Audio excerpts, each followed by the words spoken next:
बात किया जाए तो लोगों का ये सपना था ख़ासकर कि कम ईंधन वाली और मिडिल क्लास के लिए एक ऐसी कार बनाई जाए जो मिडिल क्लास वर्ग के इकोनॉमिकल के हिसाब से बेहतर हो और इंडिया में खुद बने। और ये सपना जो है संजय गांधी का था। जी हाँ, संजय गांधी जो कांग्रेस के बड़े नेता भी थे और तत्कालीन इंदिरा गांधी जब प्रधानमंत्री थे तो उस दौर में संजय गांधी का ये सपना था और उस सपने को पूरा करने के लिए उन्होंने कोशिश शुरू की थी। और यही वजह है कि जब कारों की बात हो और इंडिया में जब अलग-अलग डिज़ाइन की कार की बात आती है तो कहीं न कहीं जो है मारुति जो स्पेशल अपनी पहचान 80-90 के दशक में बनाई थी, तो लोग जो है संजय गांधी को ज़रूर याद करते हैं। तो ये वीडियो काफ़ी इंटरेस्टेड है और काफ़ी नॉलेजेबल है, वीडियो को एंड तक ज़रूर देखिएगा।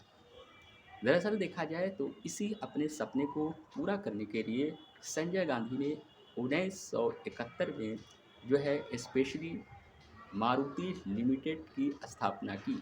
वो चाहते थे कि इंडिया में खुद जो है कार मिडिल क्लास वर्ग के हिसाब से बने और इसके लिए उन्होंने जो तकनीकी उस दौर में अनुभव की लोगों की कमी थी, डिज़ाइन की कमी थी, इंफ्रास्ट्रक्चर और जो कंपनी के लिए जो स्पेशली सरकार का जो सपोर्ट हो, वित्तीय सपोर्ट हो, ये तमाम तरह की परेशानियाँ और अड़चनें थीं और कई तरह की समस्याएँ थीं। क्योंकि भारत में उस टाइम जो है इस क्षेत्र में तकनीकी जो अनुभव है उसकी कमी थी और वित्तीय भी तरह की भी परेशानियाँ थी। उस ज़माने में इंदिरा गांधी भारत की प्रधानमंत्री थी।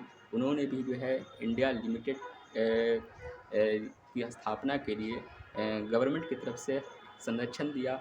लेकिन कई तरह के आरोप भी लगे नेपोटिज़्म के जिसको बोलते हैं भाई भतीजावाद के। तो ये तमाम चीज़ें शुरू थी।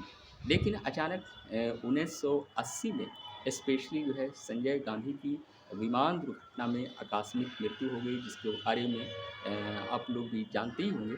तो इस वजह से उनका ये सपना जो उन्होंने शुरुआत की वो बीच में कहीं न कहीं रुक गया था। लेकिन स्पेशली 1981 ईस्वी में ख़ासकर उस ज़माने में जो कांग्रेस की सरकार थी इंदिरा गांधी की, तो जापान की स्पेशली सुज़ुकी से जो है साझेदारी हुई और इंडिया लिमिटेड जो इंडिया उद्योग लिमिटेड नाम बदल के उसकी स्थापना हुई और सुज़ुकी से जो है इसका साझेदारी की गई और 1983 तक जो है इंडिया में मारुति कार बनने लगी।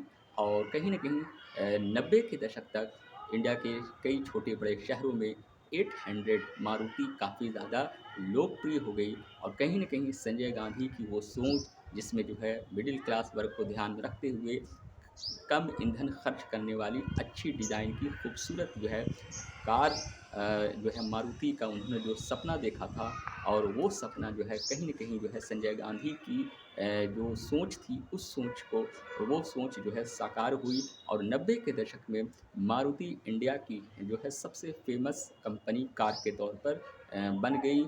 और आज भी लोग जब कारों की बात करते हैं और मारुति को लोग याद करते हैं तो कहीं न कहीं संजय गांधी की उस सोच और उस कोशिश और उनकी वो शुरुआत को लोग याद करते हैं और कहीं न कहीं मारुति का नाम आता है तो संजय गांधी का उनके साथ इस याद को लोग हमेशा याद करते हैं। तो इसी तरह के इंटरेस्टेड वीडियो आती रहेगी।